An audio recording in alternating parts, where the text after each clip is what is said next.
l'extrême droite aujourd'hui, et ça se traduit notamment et manifestement par une volonté de lisser son discours. On ne va plus parler en termes anciens avec tous les mots qui fâchent, et parce qu'on sait que ça n'est pas politiquement correct, mais comme Julien l'a dit, on va lisser le discours, on ne va pas dire qu'il faut renvoyer tous les étrangers, par exemple, on va dire qu'il faudrait un processus de remigration. Ça veut dire exactement la même chose, hein. Sauf que c'est exprimé d'une manière lissée et ça provoque moins de réactions cutanées et réactions qui devraient naturellement surgir. Et une manière de montrer, il y a eu tout un travail de ça qui s'est fait par l'usage du vocabulaire, mais aussi par le cadrage du débat, c'est-à-dire la manière dont on introduit le débat. Eh bien, à partir du moment où on arrive, et c'est manifeste en Flandre notamment, où on arrive à poser le débat dans le sens et de la manière dont on le souhaite, eh bien ça veut dire que votre adversaire politique en face de vous, de deux choses l'une, soit il est obligé d'occuper le terrain sur la manière dont vous l'avez posé, et donc pour prendre une métaphore footballistique, il monte sur le terrain, il est obligé de jouer la défense. Et jouer la défense, ce n'est pas la meilleure manière de marquer des goals. Donc ça, c'est la première chose. Ou alors, il est obligé de se taire. Mais s'il se tait, il laisse le terrain en friche, et alors, à ce moment-là, ils ont beau jeu de, par ballon d'essai et par systématiquement venir avec des idées qui savent qu'ils sont inaudibles, mais elles gagnent du terrain. Un exemple très simple, c'est dans les années, donc lorsque le Vlaams Blok, à l'époque, est venu avec son plan en 70 points, il faut faire une analyse et voir, quand ça a été dit, c'était haro, c'était un véritable tollé. À l'heure actuelle, la plupart des points ont été réalisés, premier élément. Deuxième élément, certains points sont repris sans coup férir par des partis qui se disent progressistes, sans que ça ne suscite le moindre tollé. Et quelquefois, en Flandre notamment, nous avons Gwendoline Rutten, qui était la présidente du VLD, et qui dit, lorsqu'on vient ici, on dit doe normal of jouw weg. Donc ça veut dire comportez-vous normalement ou barrez-vous. Mais Sarkozy disait la même chose. La France, tu l'aimes ou tu la quittes.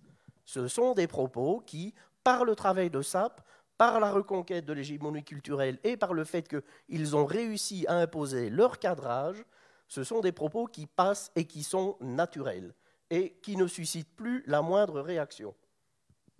Alors, je vais citer un passage du livre, et puis on pourra en discuter ensuite. Donc, vous parlez de ce discours, ce nouveau discours.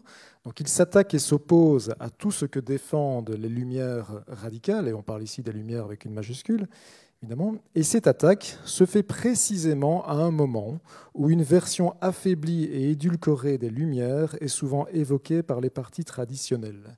Donc là, vous nous décrivez un double mouvement. Il y a quelque chose, une disqualification d'une part de la part de mouvements d'extrême droite de tout ce qui pourrait s'approcher d'un projet de lumière dite radicale, mais en parallèle, il y a également un affaiblissement, Sauf que les Lumières comme pièces de musée, ça n'a pas de sens. Les Lumières, c'est ici et maintenant, et ça veut dire notamment comment est-ce qu'on fait, comment est-ce qu'on réfléchit pour radicaliser la démocratie, rendre les valeurs et les principes des Lumières actuels au jour d'aujourd'hui. Et donc, ce qui veut dire qu'on peut avoir, par exemple, lorsqu'il était président du Parlement, Patrick de Waal, on va croire que je m'acharne sur l'Open VLD, mais je n'en peux rien, mais qui peut très bien se draper dans les vertus et dans les principes des Lumières et les bafouer dans les pratiques et les mesures politiques qu'ils mettent en œuvre. Et c'est là où il y a une ouverture, il y a une possibilité dans laquelle l'extrême droite va s'engouffrer justement pour pointer du doigt, mais c'est une incohérence, ça ne va pas, vous dites ça, mais vous faites ça, et alors là, le jeu est grandement ouvert. Et pour revenir sur ce que vous disiez au début, donc extrême droite, nouvelle droite 2.0, donc d'une part, il y a une volonté d'utiliser des mots et des cadrages, et il y a aussi une volonté d'occuper le terrain, notamment sur les réseaux sociaux, volonté qui se... Et alors là aussi, si on prend les Lumières, c'est la volonté d'avoir un débat rationnel, mais communiquer en 140 signes sur Twitter ou occuper le terrain sur les réseaux sociaux, c'est une manière de communiquer qui peut faire abstraction du débat rationnel. C'est-à-dire, je peux venir avec une punchline, avec des phrases, et moi, si je suis un grand défenseur des Lumières et du débat, Pour déconstruire cela, il me faudra bien plus qu'une seule phrase. Mais ça ne va pas sur les réseaux sociaux. Après 10 lignes, si je mets un statut sur Facebook de 10 lignes, c'est fini, on ne lit plus, basta. Et ça, il y a tout un travail de réflexion à avoir, mais ça c'est pour la troisième partie du débat, la fameuse question, que faire ? Que faire, en effet, on y verra tout à l'heure en cours de débat. Là, on a déjà dressé un portrait qui pourrait paraître assez complexe, parce que le phénomène est complexe, il est multiforme, protéiforme, changeant. Alors, je me tourne vers vous, Serge Leptic. Donc, je rappelle que vous êtes le président du comité permanent R. Est-ce que, d'abord, en préambule, vous pourriez peut-être nous expliquer aux, je ne sais pas s'il faut dire téléspectateurs, mais en tout cas au public qui nous regarde, ce qu'est le comité permanent R et quelles sont ses missions? Alors, brièvement, l'histoire a amené le législateur, donc le Parlement, les hommes politiques à considérer que, au fin des années 1980, certains services de police et certains services de renseignement avaient déréglé, avaient passé une ligne et étaient, je dirais, pour les plus jeunes, passés derrière le miroir, dans l'ombre noire. Et le Parlement a dès lors créé 2 institutions, un comité P, un comité R. Le comité P est le comité qui exerce un contrôle des services de police et le comité R est le comité qui contrôle le fonctionnement de 2 services de renseignement, puisque la Belgique a un service de renseignement civil, on l'appelle la Sûreté de l'État, et un service de renseignement militaire, c'est le SGRS.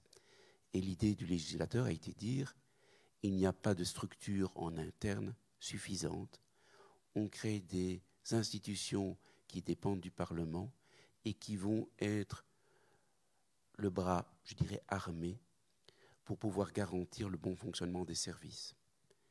Notre institution est là pour procéder à des enquêtes, éclairer le politique dans le sens noble du terme et pour pouvoir soit répondre aux plaintes du citoyen parce qu'il a le sentiment aujourd'hui qu'il fait peut-être l'objet d'une surveillance d'un des services de renseignement. Eh bien, nous actons les plaintes, nous allons les traiter et répondre aux citoyens en disant oui ou non, il y a un problème ou pas, et s'il y a un problème, nous le faisons rectifier. Ça, c'est le rôle aujourd'hui de gardien, gardien de la loi, mais aussi le gardien de service qui, par essence, travaille dans la discrétion, dans le silence.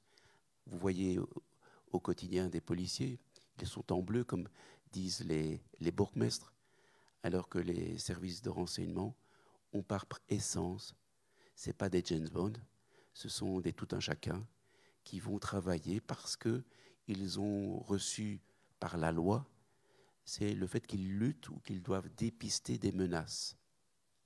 Alors c'est un terme un peu bizarre, le terme menace. Ce n'est pas une infraction. C'est-à-dire que la majorité des services de renseignement vont travailler en amont de phénomènes. Ils vont essayer, notamment, en même temps, aujourd'hui, parce que c'est devenu, depuis les attentats de 2015, une réalité, on a parlé de cet extrémisme islamique, mais depuis bien longtemps, ils sont chargés de phénomènes comme l'espionnage, l'ingérence, l'espionnage économique, mais aussi d'autres menaces qui veulent atteindre les fondements démocratiques d'un État, le nôtre. Et ces menaces, c'est notamment l'extrême droite. C'est dans ce cadre-là, et je remercie les territoires de la mémoire de cette invitation, c'est aussi un moyen de rappeler ce que c'est aujourd'hui, concrètement, et quelle est l'expérience que l'on peut partager avec le citoyen et de voir si oui ou non il y a lieu d'être alarmé par rapport à quelque chose qui est moins visible aujourd'hui, surtout du côté francophone du pays. Et on pourrait se dire, mais est-ce que cette conférence a-t-elle une raison d'être? Parce que finalement, on parle beaucoup de choses aujourd'hui, et surtout en temps de pandémie Covid, est-ce audible de parler d'autre chose? Peut-on aborder d'autres problèmes? Peut-on interpeller, que ce soit le citoyen comme nos gouvernements, comme nos politiques, de phénomènes dont on semble aujourd'hui dire qu'ils sont peu actifs, peu présents, mais surtout peut-être, comme le disaient nos deux autres interlocuteurs, qui ont pris un autre visage, une autre chemise, une autre apparence. Ils se sont instruits du passé et aujourd'hui utilisent au mieux les outils, les moyens, la communication. Et c'est peut-être cela aujourd'hui qui me semble important de partager avec vous, parce que je pense que, ne soyons pas naïfs, cette gangrène progresse quotidiennement. Alors justement, je voulais vous poser cette question par rapport aux services de renseignement. Donc on a bien compris qu'il s'agit de missions de surveillance, détection de menaces, mais vous l'avez dit vous-même, le visage ici en l'occurrence de l'extrême droite a changé, on en parle depuis le début de cette rencontre. Pour circonscrire une menace, il faut l'identifier correctement et donc la définir de façon assez précise. Est-ce que les services de renseignement ont une définition, disposent d'une définition, on va dire, suffisamment claire de ce que pourrait constituer une menace d'une mouvance d'extrême droite? Qu'est-ce que l'extrême droite pour les services de renseignement? Eh bien, malheureusement, pour tout juriste, il va voir la loi. Et la loi de 1998 n'a pas défini. Pourquoi? Parce que c'est historique. Il a fallu trouver un accord politique. Et parfois, de réalisme, on utilise des termes utilisés par la majorité et on ne leur donne pas nécessairement une définition précise, parce que sinon il y a un piège dans les deux sens. Ce qui veut dire qu'il y avait aussi une logique à l'époque pour les parlementaires, c'est d'inscrire dans la loi comme expressément que ce phénomène de l'extrémisme, de l'extrême, a une seule volonté. C'est l'atteinte à la démocratie, à l'État. Avec une immense difficulté, je le rappelle, c'est que notre Constitution a des principes excessivement libéraux. Le droit d'association, le droit d'expression. Vous êtes toujours entre des limites et une liberté totale. Et il faudra tout à l'heure, je pense, aborder de quelle manière on entend légalement, de manière légitime, de manière démocratique, répondre à ce fléau, puisque, je dirais, l'adversaire, lui, utilise la démocratie avec sa plénitude. Tous les moyens sont bons, puisque nous sommes dans une démocratie. Je pense que c'est beaucoup plus compliqué dans une dictature. Il n'y a qu'une pensée. Ici, vous pouvez tout dire, tout exprimer, sauf lorsqu'il y a un interdit légal, lorsqu'il y a une infraction à la clé. Et dès lors, ne soyons pas naïfs. Les femmes et les hommes, depuis des années, usent et utilisent la démocratie, puisqu'elle leur donne le moyen d'une expression. Et la difficulté, nous sommes démocrates, c'est d'agir dans un cadre démocratique. Nous ne pouvons pas dire à l'autre, on se tait. Il faut dès lors trouver les moyens pédagogiques d'abord pour faire comprendre, les moyens politiques pour amener les uns et les autres à voir si oui ou non il faut réagir, jusqu'où et de quelle manière. Tout cela dans le respect de la Constitution et des lois. Et comme le disait quelqu'un, nous avons peut-être parfois le sentiment de courir après un phénomène. Parce qu'il a de l'avance, il a l'expérience, et de plus en plus, il a l'argent.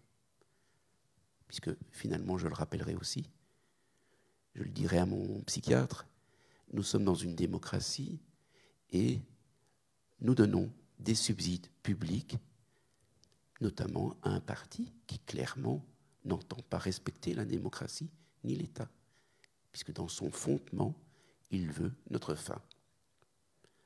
Vous diriez que nous sommes un peu schizophrènes, mais je pense que nous le faisons et nous n'avons pas maîtrisé aussi les bienfaits de la démocratie et aussi ses faiblesses. C'est ça, là, pour moi, un enjeu dans lequel tout un chacun doit à une obligation. On ne peut pas être passif. C'est en effet un paradoxe cette histoire de financement. On aura l'occasion d'y revenir, mais autre paradoxe, qui n'en est pas vraiment un, mais je vais rebondir sur une partie de ce que vous venez de dire. L'extrême droite, effectivement, a cette capacité, cette intelligence d'utiliser des outils ou des concepts propres à la démocratie pour les retourner contre elle. Alors nous sommes ici dans le cadre d'une rencontre organisée par les territoires de la mémoire, association constitutive du mouvement laïque, autour d'un livre édité par les éditions du Centre d'action laïque.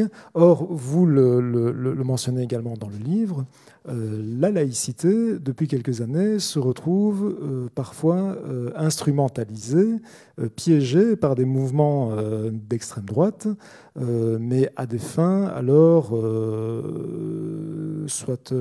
la plupart du temps, xénophobes. Est-ce que vous pourriez, Julien ou Olivier, ou les deux, chacun à son tour, peut-être développer un peu cet aspect, cette instrumentalisation de valeurs démocratiques par essence, mais contre la démocratie, la laïcité en particulier? Moi, je veux bien laisser la laïcité à Julien, pas de souci. Mais pour rebondir sur la double question, là où il y a une difficulté de plus en plus majeure, c'est quand on voit l'évolution de l'extrême droite aujourd'hui. C'est peut-être à l'exception d'Aube Dorée, mais la plupart des formations d'extrême droite ne s'opposent plus à la démocratie parlementaire et représentative. Donc ils ne sont plus dans ce discours-là, c'est-à-dire qu'ils veulent arriver au pouvoir par la voie électorale. Et ça ne va pas faciliter le débat ni les modalités de lutte contre l'extrême droite dans cette évolution-là. Ça, c'est un premier élément. Maintenant, Julien, sur la laïcité, avec plaisir. Julien Doué. D'abord, ressouligner quelque chose qu'Olivier vient de dire, c'est par rapport au rapport avec la démocratie. Il ne faut jamais oublier que et Mussolini et Hitler n'arrivent pas par un coup d'État. Hein. Franco arrive par un coup militaire et par un coup d'État militaire, mais Hitler et Mussolini arrivent en jouant le jeu démocratique, mais avec toutes les limites, avec un climat politique. Est-ce que l'Allemagne des années 30, du début des années 30, est encore un pays démocratique dans le climat dans lequel tout se déroule? Mais en attendant, c'est bien un processus démocratique et électoral. Hitler ne fait pas un coup d'État militaire avec les S1 ou ne retourne pas l'armée. Il a à un moment donné un pourcentage politique qui n'est pas de 50%, et il a une droite qui l'invite à prendre le pouvoir avec elle, hein, par rapport à une menace qui est celle du communisme, et où une partie de la droite et de l'establishment préfère s'appuyer sur Hitler en pensant que ça va permettre de contrer la montée de la gauche. Et Mussolini, en Italie, on est dans le même type de phénomène. La marche sur Rome est une mise de poids politique, mais n'est pas un coup d'État. Et il est invité aussi à rentrer à prendre le gouvernement. Après, le problème, c'est qu'il ne le rentre pas. Contrairement au jeu démocratique, c'est qu'une fois qu'ils l'ont, ils ne le rentrent pas.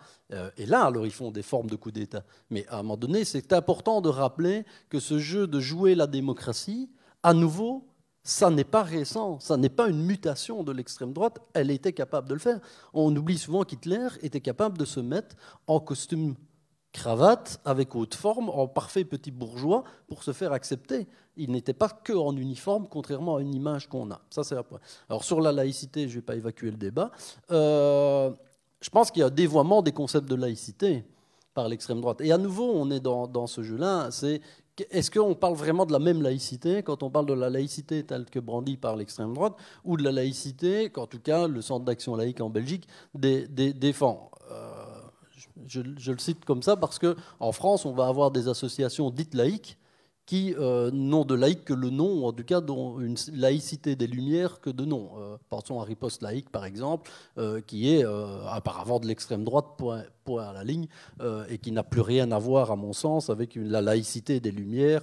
Et d'ailleurs, le rapport à la religion qu'une Marine Le Pen ou que la laïcité que cette laïcité-là, je vais le dire comme ça, ou que cette laïcité dévoyée arrive, on voit bien que ce n'est pas toute la religion. C'est une religion. Et c'est une laïcité qui ne s'attaque qu'à une seule religion, la religion musulmane. Parce que par rapport à la religion catholique, là, ça va, quoi. Parce que tout le temps, on va rappeler que nous sommes avec des racines chrétiennes. Pour des laïcs, les racines chrétiennes, c'est quand même... si on refait l'histoire de l'Europe, il n'y a pas eu que le christianisme en Europe qui s'est mis. Et on voit aussi en France, c'est très, très présent, par rapport à l'école, l'extrême droite, l'école privée catholique, elle ne va pas forcément la dénoncer. Mais par contre, dès qu'il y a une école liée à l'islam qui va se créer, on va... Et le débat français, le problème, c'est que le débat de la laïcité française pollue le débat de la laïcité belge, alors qu'on n'est pas dans le même phénomène. On n'est pas dans la même laïcité, on n'est pas dans le même état laïque, si on peut parler d'état laïque, parce qu'en Belgique, non. En France, c'est même discutable d'ailleurs, mais en tout cas, il se le dit comme ça.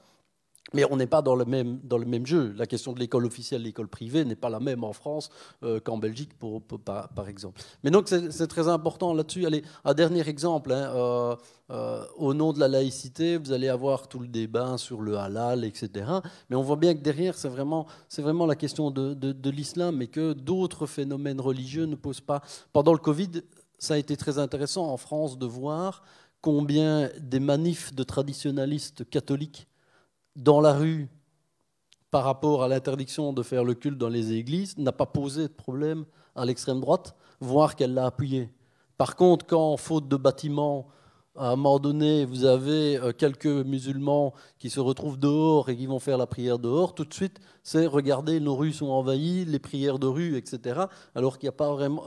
Et donc, on voit tout de suite les deux poids, deux mesures, et donc, totalement derrière un écran de fumée et quand on creuse, de voir que ce n'est pas la même laïcité, les concepts ne sont pas utilisés de la même manière et qu'en fait, il y a bien un adversaire religieux qui est bien précis et qui est uniquement l'islam. Vous avez mentionné tout à l'heure l'anticommunisme comme on va dire, élément essentiel de la vision du monde de l'extrême droite historique. Est-ce qu'on pourrait dire, à vous entendre, que finalement l'islam a remplacé le communisme dans la structuration mentale d'une opposition nous et eux pour l'extrême droite, ou c'est plus complexe ? Il ne l'a pas remplacé, il est peut-être mis au premier plan parce que c'est le truc qui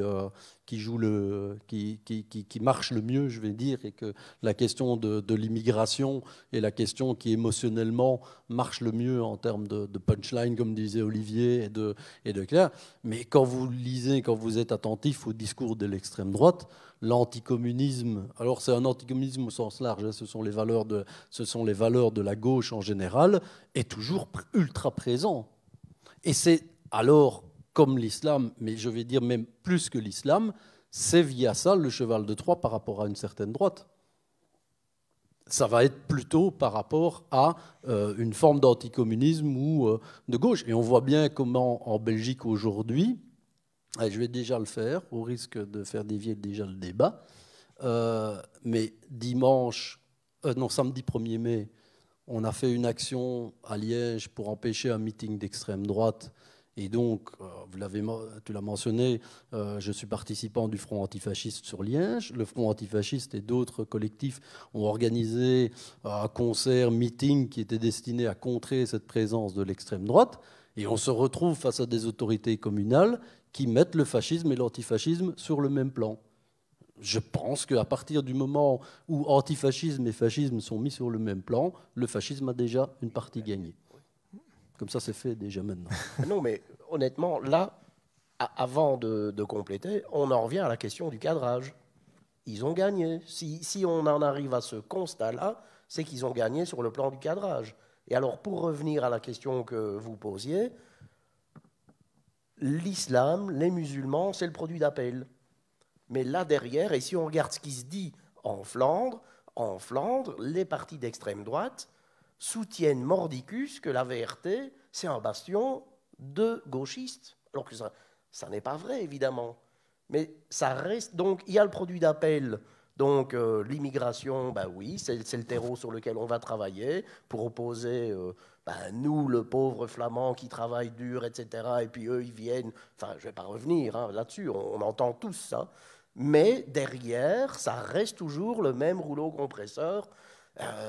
Dès qu'on a une idée, un tant soit peu qui s'oppose À la droite, voire à l'extrême droite, on est un gauchiste, point barre. Et donc, on n'a pas droit au chapitre.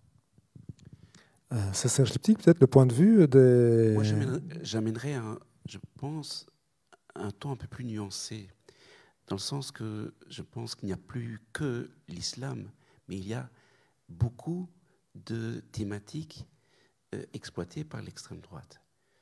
Anti-féminisme, anti-politique, anti-policier, anti-homosexuel, il y a anti-juif. Je veux dire que le terreau est multiple. Et c'est ça qui est intéressant parce qu'il va offrir, par rapport à certaines idées, mais certaines frustrations d'autres, un intérêt multiple. Et le discours va varier.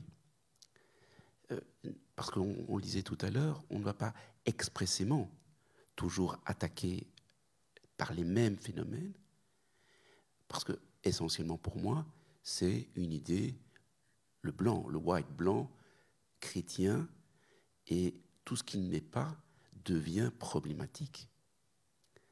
C'est pour ça que je dirais que c'est plus large qu'un simple...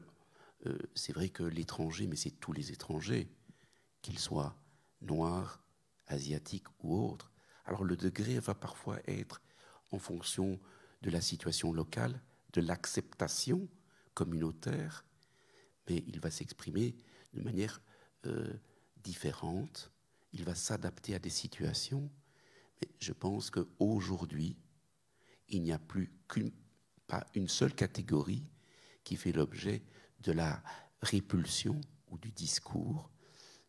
Et c'est dans cela aussi qu'il faut en être attentif. C'est d'abord pour voir bien, je dirais, puisque nous avons de la part de l'extrême droite un professionnalisme, ça veut dire qu'on sait aussi comment ne pas toujours utiliser les termes premiers. On va donc utiliser d'autres termes dévoyés, d'autres formules, d'autres usages pour, ne pas par exemple être bloqué sur les réseaux sociaux. Puisqu'il y a une obligation aujourd'hui de filtre, eh bien on va utiliser toute une série, que ce soit de la numérologie, que ce soit d'autres formes, pour pouvoir, non plus nécessairement sur Facebook, mais par d'autres médias, pour pouvoir toucher son public ou de nouveaux publics. Puisque il me semble aujourd'hui que nous sommes face à des partis politiques traditionnels faibles, ou de plus en peut-être plus faibles, et dès lors qu'ils réagissent moins, il y a un cordon sanitaire qui s'effiloche, puisque de plus en plus, on accepte de voir autour de la table et dans des discussions l'extrême droite être présente, ce qui fait qu'on banalise. En banalisant, on accepte de plus en plus et on n'arrive plus nécessairement à faire une part des choses dans les discours. Voilà. Quelques réflexions un peu pour rebondir ou pour amener des précisions qui me semblent, moi, aujourd'hui, rendre la réaction, la contre-attaque ou la politique plus complexe et ne pas être dans une simple opposition, puisque même dans la crise de pandémie, on utilise la crise à d'autres fins. Ne pas vouloir vacciner, il y a d'autres fins, puisqu'on veut aussi lutter sur des discours classiques du politique et autres. Donc, je pense qu'il nous faut réfléchir sur les armes qui sont utilisées et comment on peut aujourd'hui pouvoir avoir un discours, sachant qu'on est toujours en retard à l'heure actuelle. Alors justement, pour ne pas laisser retomber le débat ouvert par Julien Doé, cette mise sur un pied d'égalité, va-t-on dire, en tout cas dans l'interdiction des 2 manifestations à Liège au 1er mai, comment est-ce qu'on peut le percevoir? Ça comme une occasion manquée pour la démocratie ou comme une question de maintien de l'ordre classique, qui plus est en temps de pandémie? Quelle est votre analyse sur cette question? Puisqu'on était en train de parler justement de la banalisation de l'extrême droite par la démocratie, par le fait que la démocratie a parfois une tendance à on va peut-être dire, tendre le bâton pour se faire battre. Est-ce que dans ce cas-ci, précisément, on pourrait classer ce fait dans la même catégorie que les occasions manquées de la démocratie pour réaffirmer peut-être un peu plus ces valeurs? Je pense que la chose politique est une chose excessivement difficile. Ça, c'est une première chose. Que lorsqu'on est bourgmestre, on a des obligations. On est obligé de respecter la loi. Et dès lors, on a des difficultés. On agit dans un cadre restreint, strict. Et je ne doute pas une seule seconde qu'en ce qui concerne la manifestation, le bourgmestre de Liège n'avait aucune volonté d'autoriser la manifestation d'extrême droite.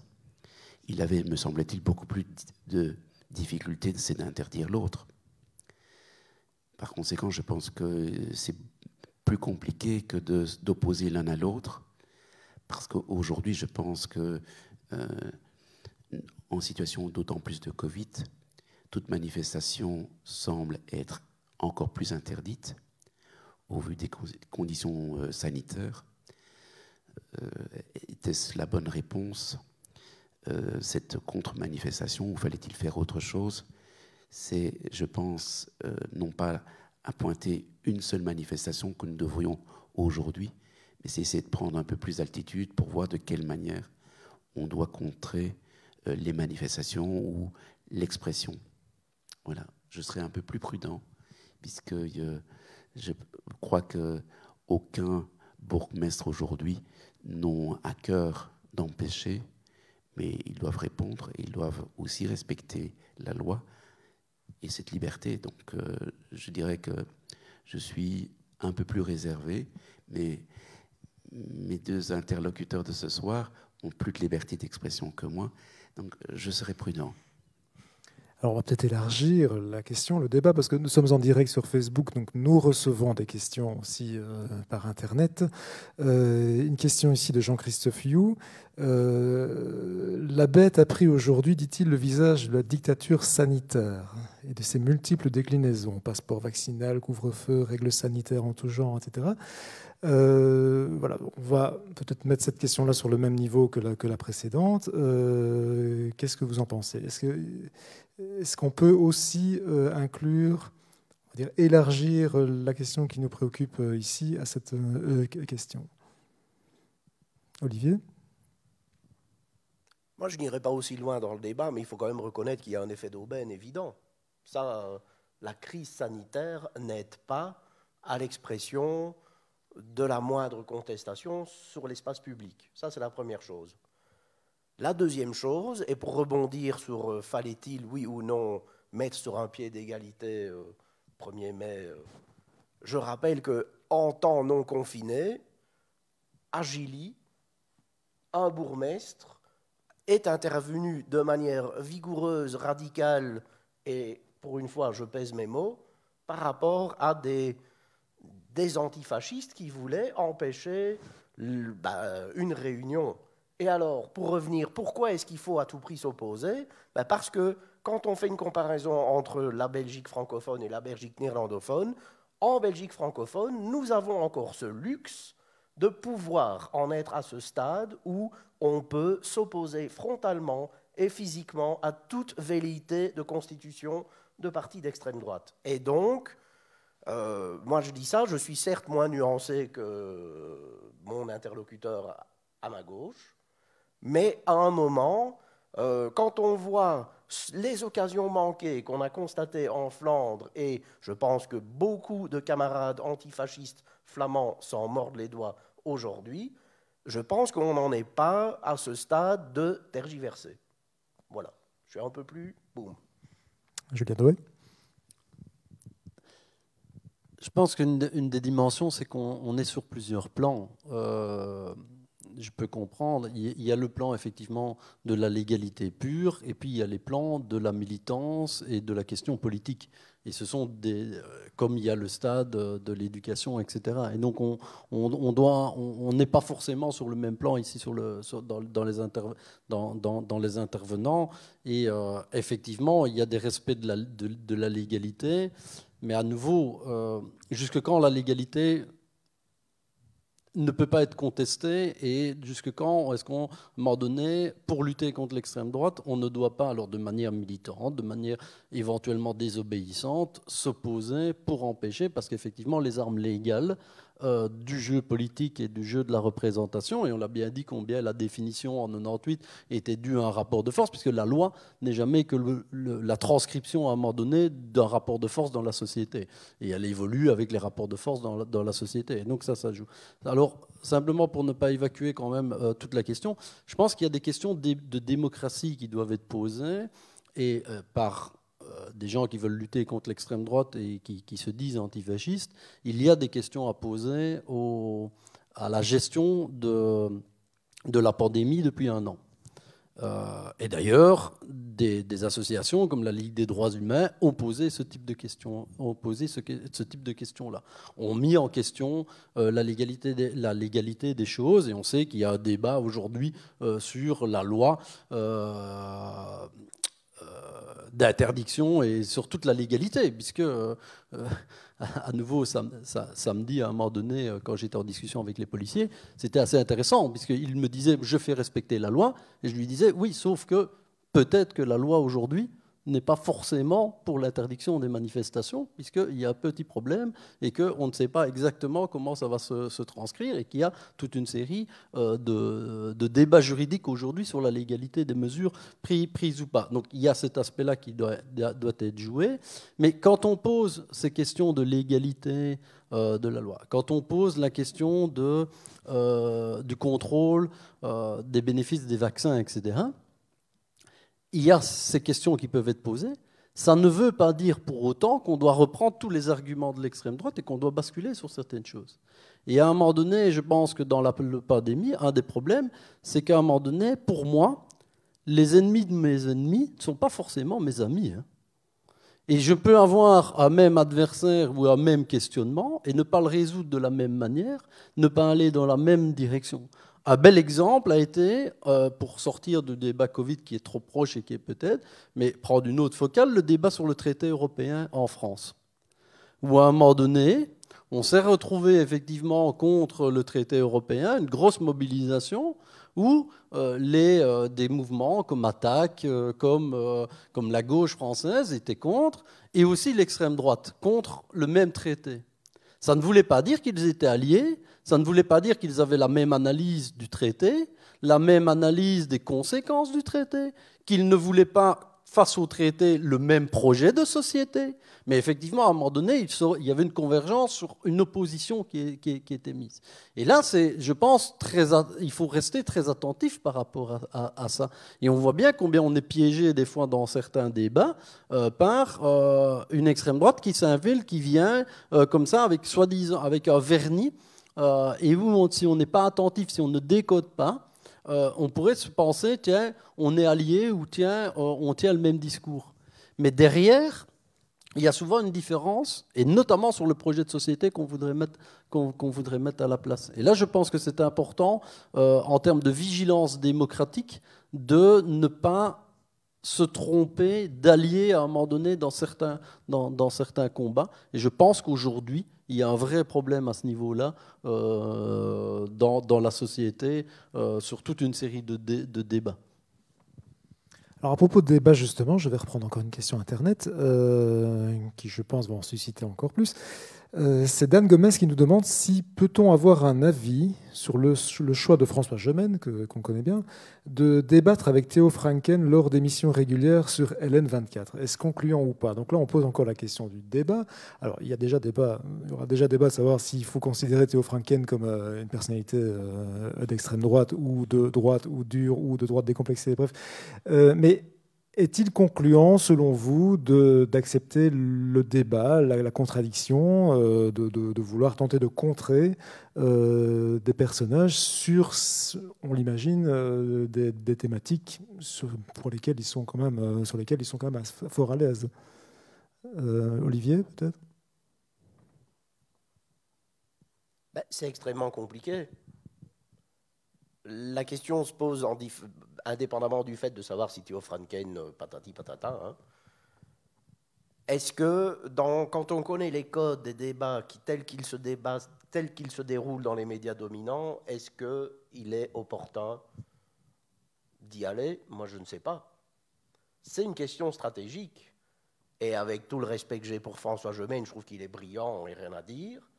Mais est-ce que le cadre du débat permet-il d'envisager un quart de seconde d'en sortir gagnant? Ça, c'est... Et une fois qu'on a posé cette question-là, il faut aussi s'en poser immédiatement une deuxième, c'est si la réponse est négative, qu'est-ce qu'on met en place pour malgré tout occuper le terrain? Parce que par rapport à ça, il y a deux stratégies. Soit on va au combat sachant que le cadre tel qu'il est développé par les médias dominants ne nous sera pas favorable, mais on y va malgré tout, parce qu'il faut occuper le terrain. Est-ce qu'on préfère le silence? Mais alors ça veut dire qu'on laisse le terrain être occupé par d'autres. Et troisième question, est-ce qu'on développe alors des lieux alternatifs pour porter une parole qu'on maîtrise mieux, dans un cadre qu'on maîtrise mieux, et qu'on envisage à ce moment-là que les conditions sont plus propices à développer un discours et qui soit entendu. Donc je ne réponds pas à la question, ou alors j'y réponds en reposant des questions. Mais parce que la question est vraiment complexe. Je ne sais pas si Julien, vous voulez intervenir, ou Serge? Alors, très clairement, je ne répondrai pas sur la question de ce dialogue, parce qu'il pose la question avant tout, et certains voudraient qualifier Theo Franken de telle ou telle personne. J'ai un avis personnel, et de ma fonction, je resterai dans la réserve. Mais je poserai plus généralement, c'est la question de savoir, parce que elle se pose, c'est qu'est-ce qu'on fait du cordon sanitaire et quelle est la limite que l'on veut y donner? Est-ce qu'elle a encore une raison d'être? Que va-t-on faire en perspective des prochaines élections? Va-t-on accepter de discourir avec tel ou tel parti, tel ou tel homme politique? Là, je pense que c'est beaucoup plus intéressant et beaucoup plus nécessaire, puisque nous allons aussi vers une évolution encore institutionnelle, avec des partis qui s'imposent différemment au nord et au sud, avec peut-être une difficulté de plus en plus prégnante d'avoir des majorités, et dès lors, quels sont les compromis que nous sommes prêts, et jusqu'où va-t-on mettre, je dirais, sur la place la valeur de la démocratie, de l'État, et quels sont les compromis que les partis démocratiques sont-ils prêts pour pouvoir rester au pouvoir, pour pouvoir garder le pouvoir et pour pouvoir faire des majorités. C'est là que je pense que les questions dites démocratiques, questions de valeur, prennent toute leur importance, puisque c'est dans le compromis que finalement on abandonne, ou souvent on abandonne. Tout à l'heure on rappelait qu'Hitler est venu démocratiquement au pouvoir, parce que tout simplement il y avait des intérêts d'autres de pouvoir réagir ou de pouvoir avoir une certaine majorité. C'est dès lors aujourd'hui que se posent aux différents femmes et hommes politiques les choix. Qu'est-ce qu'ils vont dire, qu'est-ce qu'ils vont accepter, qu'est-ce qu'ils vont peut-être aussi adopter comme loi pour pouvoir répondre à ces enjeux. Puisque moi je le dis, avant toute chose, nous sommes dans une démocratie, il y a deux moyens. C'est d'abord par la loi, c'est donner des cadres, et il y a le juge. Le reste est souvent en dehors. Et de ma fonction, je le rappelle bien entendu, il y a un discours, il y a des manifestations. Mais le cadre démocratique, c'est avant tout celui-là. C'est de faire évoluer la loi pour se donner les moyens de répondre. Et on peut se poser la question, pourquoi n'y a-t-il pas une majorité au nord et au sud pour pouvoir se prémunir, pour pouvoir limiter les excès? Ça, c'est un. Et puis, pourquoi on ne pose pas, on n'interpelle pas, ou on ne fait pas agir la voie judiciaire pour faire respecter les règles de la légalité? Aujourd'hui se pose, prenons un exemple, l'expression explosée par les réseaux sociaux. Ne faut-il pas attendre des parquets, de la justice, une réponse beaucoup plus stricte, beaucoup plus rapide, en disant qu'il y a impossibilité, il n'y a pas d'espace pour avoir des excès, pour rejeter l'étranger, pour rejeter tout ce qu'on a dit, parce que nous savons que ce sont des propos que la loi, depuis des dizaines d'années, très clairement dit, cette expression-là est condamnable et est punissable. Alors, on vient de me signaler que nous avons connu apparemment quelques problèmes de son pendant le débat, donc toutes nos excuses pour ce désagrément, ces problèmes sont réglés.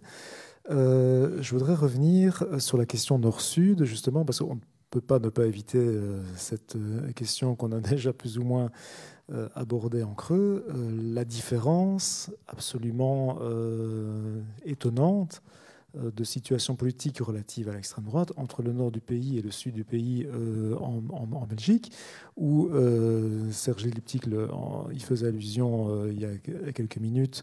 Nous sommes en région francophone dans une situation maintenant de quasi-inexistence, en tout cas d'un point de vue de la représentation politique, une quasi-inexistence, voire d'une existence totale d'ailleurs de ce point de vue-là, des partis politiques d'extrême droite. Et nous avons en Flandre un Vlaams Belang qui a fait son retour fracassant aux dernières élections législatives, dont plusieurs sondages annoncent qu'il est en passe de devenir le premier parti de Flandre. Et comment peut-on expliquer une telle disparité dans le paysage politique belge entre le nord et le sud du point de vue de l'extrême droite? Ça, c'est une question qui revient quand même très très souvent. Alors qu'on pourrait croire qu'en Wallonie, il y a quand même un terreau qui pourrait être fertile, mais on n'a jamais, aucun mouvement d'extrême droite n'a réussi jusqu'à présent en tout cas, et on espère que ça restera comme ça, mais n'a jamais réussi à capitaliser sur quoi que ce soit dans la partie francophone du pays. Comment peut-on expliquer ça, selon vous? C'est extrêmement complexe et il faut faire preuve de beaucoup de nuances. Parce que moi, je ne suis pas persuadé que le wallon soit plus vertueux que le flamand, pour le dire un peu rapidement et de manière caricaturale. Ce qu'il y a, c'est, je rebondis sur la question du cordon sanitaire, force est de constater qu'en Belgique francophone, le cordon sanitaire a été maintenu. Et quand on parle de cordon sanitaire, il n'est pas que politique, il est aussi médiatique. On pourrait gloser sur le fait que lors des dernières élections, il y a eu un léger différé où le président du VB a eu la parole sur le TBF en léger différé. Donc, c'est une manière de jouer un peu avec le cordon médiatique. Mais quoi qu'il en soit, le fait que le cordon sanitaire politique et médiatique ait été maintenu en Belgique francophone est un élément qui joue. Deuxième élément, vous parliez du terreau fertile. Oui, mais il est encore plus en Flandre. Parce qu'en Flandre, il y a des cercles, notamment les cercles estudiantins, le KVAV, il y en a plusieurs, qui cultivent cette culture. Et c'est ce que Julien disait aussi. Il y a peut-être eu la césure 45-50, quoique, mais il y a eu une transmission qui s'est faite avec les anciens du Front de l'Est. Et puis, on se transmet le sceptre ou la barre. Je dis le sceptre, je ne fais pas exprès, mais c'est le nom d'un site aussi d'extrême droite. On se le transmet, et ça se passe notamment par les cercles estudiantins. Et donc, le vivier se nourrit mutuellement. Donc, ça, c'est la deuxième explication. C'est moins présent en Belgique francophone. Et puis, si j'étais un homme politique et que je veux faire carrière en Belgique francophone, avec un peu de jugeote, je me dis, me lancer dans un parti d'extrême droite, no way, quoi. Si je suis arriviste et que je veux faire carrière, avec un peu de jugeote, je me dis, mais non, je ne vais pas essayer, pas un quart de seconde. Troisième élément, qui peut paraître paradoxal aussi, c'est que la Flandre, il y a un troisième et un quatrième élément. Le troisième élément, c'est... il y en a 5, je vais y arriver. Donc, troisième élément, la Flandre s'est jetée dans la bonne gouvernance, le fait qu'il fallait éviter à tout prix la proximité, parce que c'est du clientélisme. Or, on constate que lorsqu'il y a encore un lien de proximité entre les électeurs et le représentant politique, eh bien, ça permet d'éviter le désenchantement. Et donc, ce qui est des fois la manière caricaturale et la manière excessive, c'est le clientélisme tel qu'on le dénonce volontiers aussi. Hein. Si on aime bien la démocratie, on va dire, mais non, on ne fait pas ça. Quoique, le fait qu'il y ait des permanences sociales, le fait qu'il y ait encore un contact entre élus et les électeurs, eh bien, c'est une manière de lutter contre ce désenchantement. Quatrième élément, c'est, et ça c'est un élément prépondérant, c'est aussi le fait que la social-démocratie en Flandre a, à un moment, opté pour des balivernes à la troisième voie, Tony Blair, cette espèce de social-démocratie qui abandonne les classes populaires, qui abandonne les ouvriers à leur triste sort. Et alors, à un moment, il ne faut pas s'étonner si ces catégories-là, soit se réfugient dans l'abstention, soit décident d'entendre des discours au premier abord affriolants où on dit que, mais je cite, le Vlaams Belang a fait campagne en disant « Vous aurez la pension à 1 500 €. Sauf qu'ils omettent de dire, bien évidemment, que les périodes admissibles ne seront pas comptabilisées. Et donc, c'est un discours en trompe-l'œil, mais qui, au premier abord, peut être alléchant. Et je reviens à ce que je disais tout à l'heure, 140 signes, ça passe. Sauf que si on va lire les projets de loi, si on analyse la manière dont les votes sont effectués, ils votent toujours avec les partis de droite. Mais donc, ce sont les quelques éléments qui permettent de nuancer et de montrer que voilà, ceci explique pourquoi il y a des comportements électoraux différents. C'est l'occasion peut-être de rebondir, parce que vous avez cité 140 signes, on voit très bien de quoi il s'agit. Donc les réseaux sociaux, justement. Alors, on parle de nouvelle droite 2.0. Est-ce qu'on constate effectivement un rôle accru des réseaux sociaux dans le développement du discours, en tout cas dans la diffusion du discours d'extrême droite? Est-ce que c'est quelque chose qui est patent et éventuellement sous question, est-ce que c'est quelque chose qui est surveillé? Alors, surveillé certainement, avec aussi toutes les difficultés. Je voulais, à cet égard, j'avais d'abord le constat, c'est que la presse traditionnelle est en totale perte de vitesse. C'est un premier élément.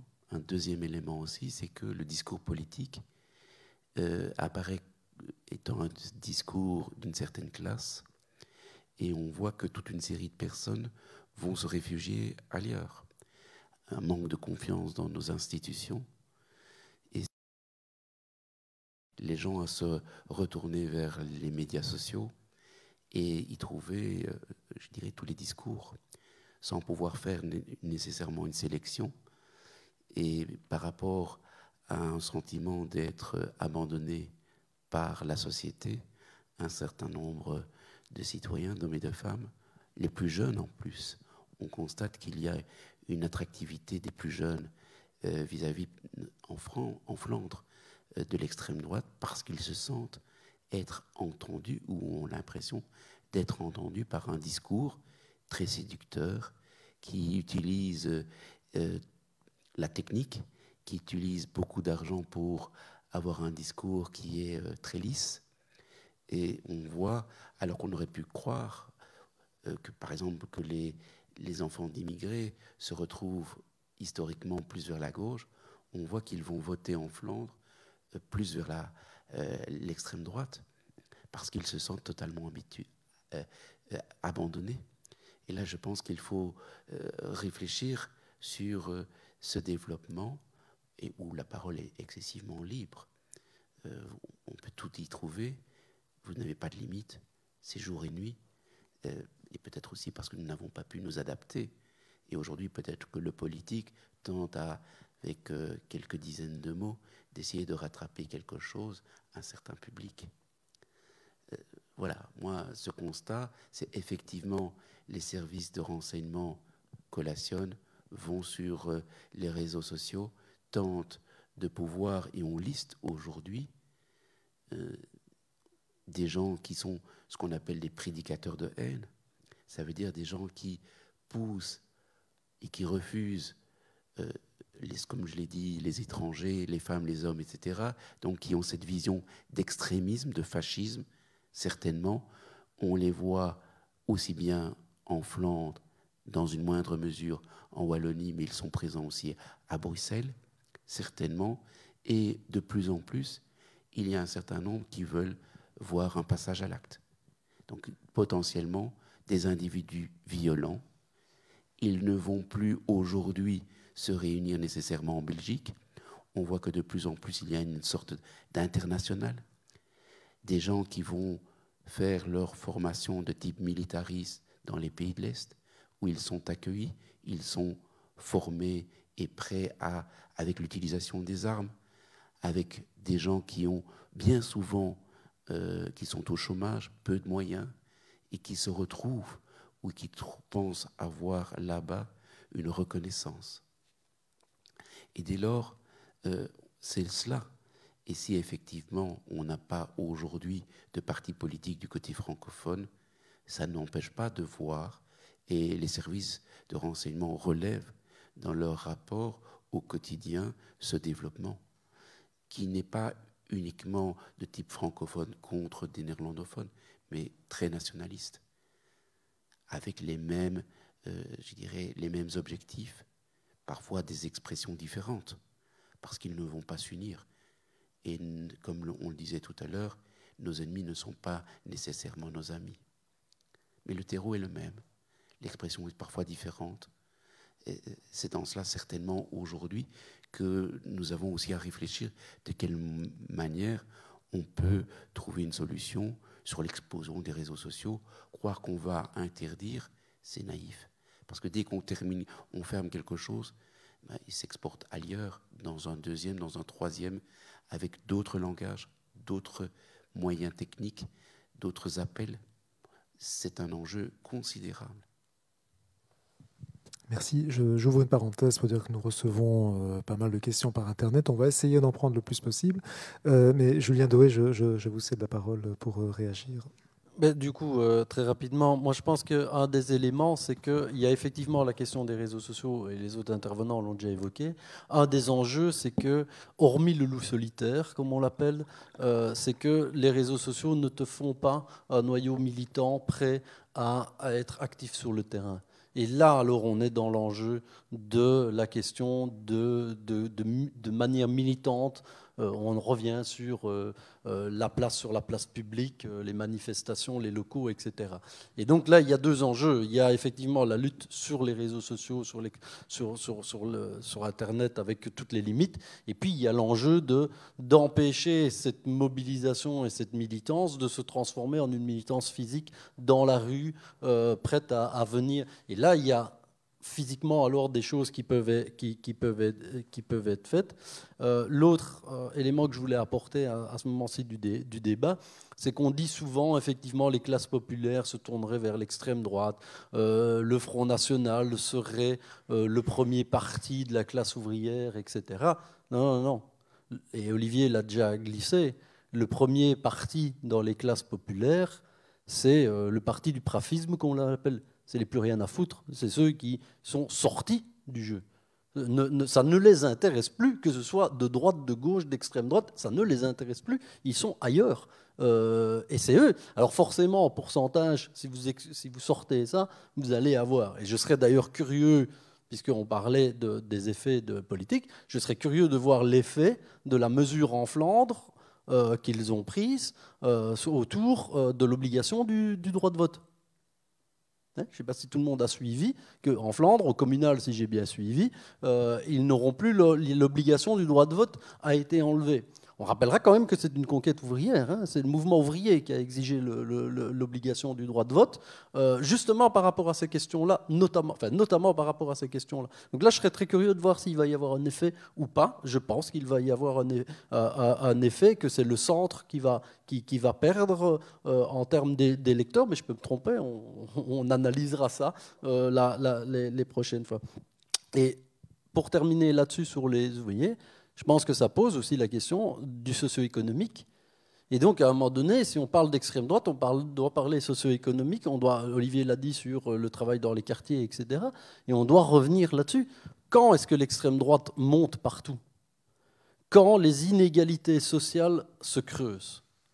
C'est à ce moment-là que des gens ne croient plus au politique, parce que le politique ne leur offre plus de solutions sur leur vie quotidienne.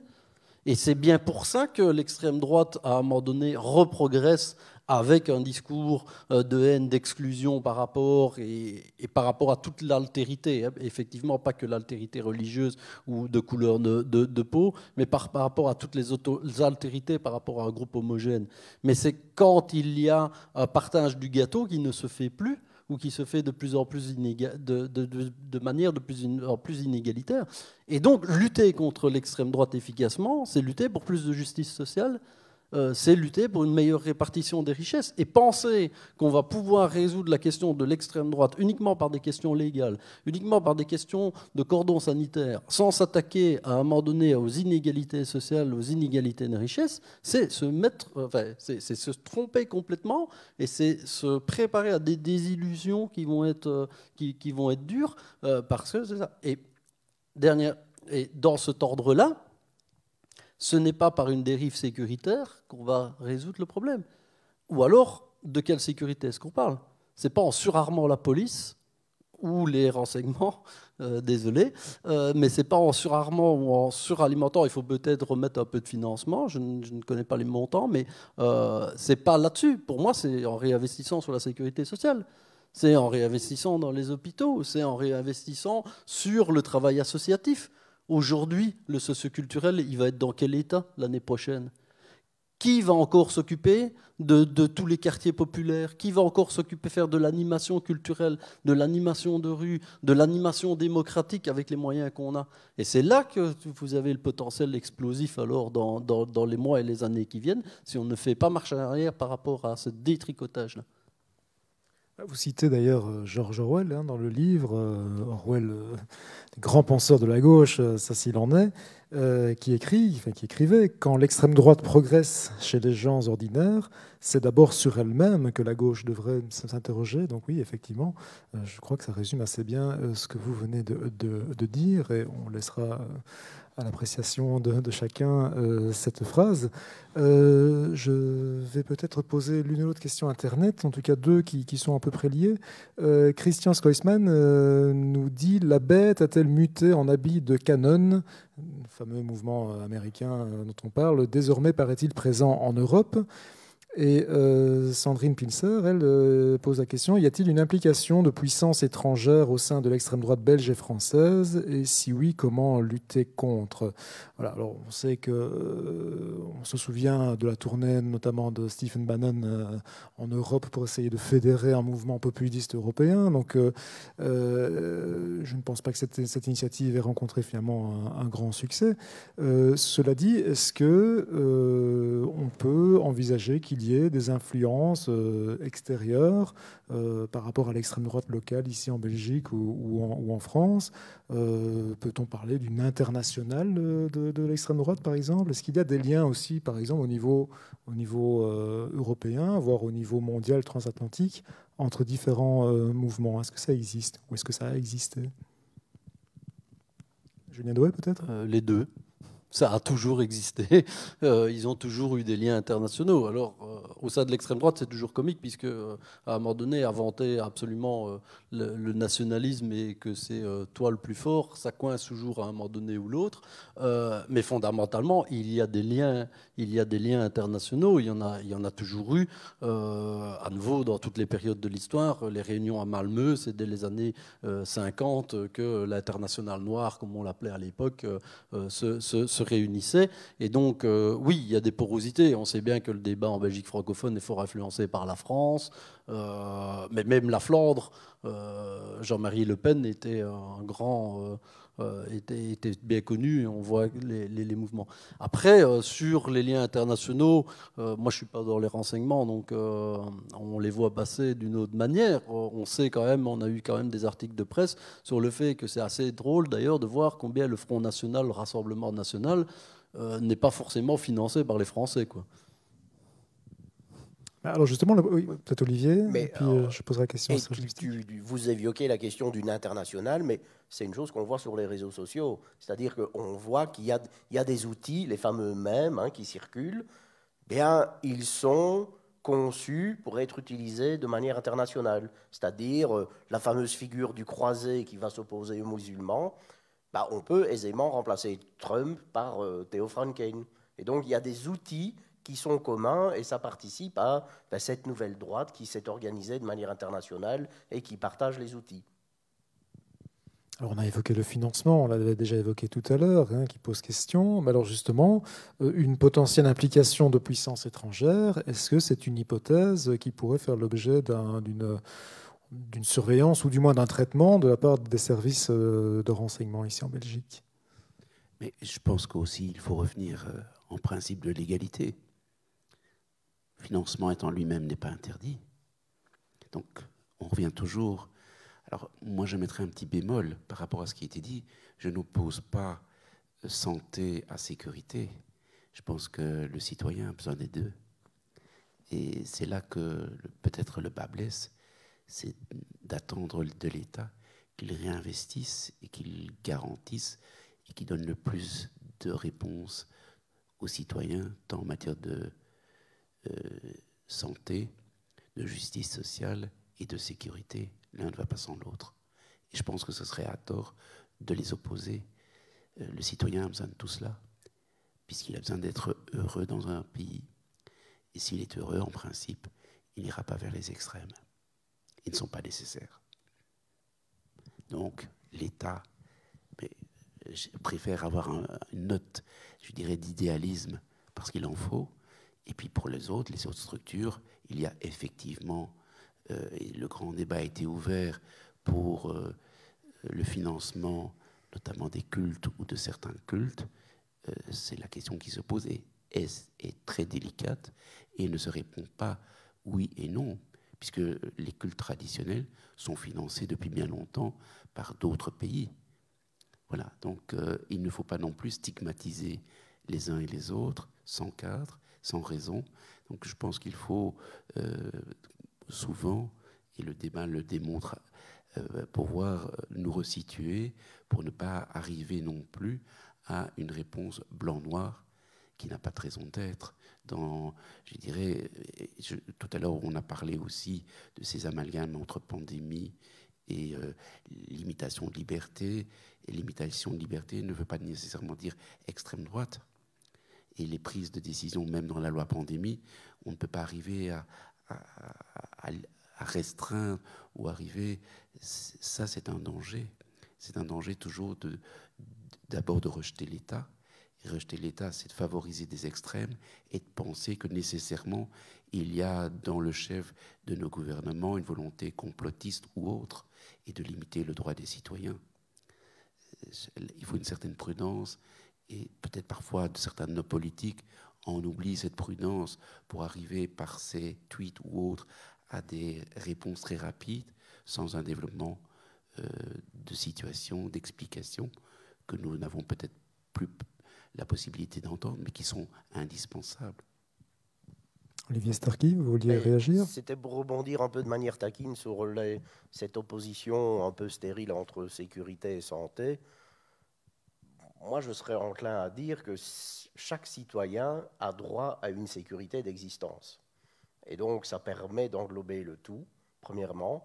Et deuxièmement, ça permet aussi de voir qu'à partir du moment où la question de la sécurité est laissée à la droite et à l'extrême droite, eh bien, on se trouve bien désemparé à gauche. Et donc, c'est un enjeu, c'est un débat dont il faut se saisir, mais recadré, bien évidemment. Et c'est une pirouette, mais il faut refaire du gramscisme. On va justement aborder la question du que faire. Question Internet d'ailleurs, puisqu'il est déjà 21h25, l'heure tourne et nous ne pouvons pas non plus débattre indéfiniment. Mais donc que faire par rapport à cette problématique? Ici, Laurence Langen pose la question: comment occuper le terrain de façon efficace et sensibiliser un public le plus large possible, notamment quels canaux alors pour informer et éduquer, autres peut-être que les médias dominants. Alors ça, peut-être la question se pose à tous les trois. Je ne sais pas qui veut réagir en premier. Julien Doé peut-être? des outils. On est dans un débat organisé par les territoires de la mémoire. Et donc les territoires de la mémoire, par exemple, sont un bel outil de lutte contre l'extrême droite, contre les idées, avec toute une série de brochures, avec le parcours, avec des organisations de soirées comme aujourd'hui. C'est un des aspects. À nouveau, pour moi, on ne lutte pas contre l'extrême droite d'une seule manière.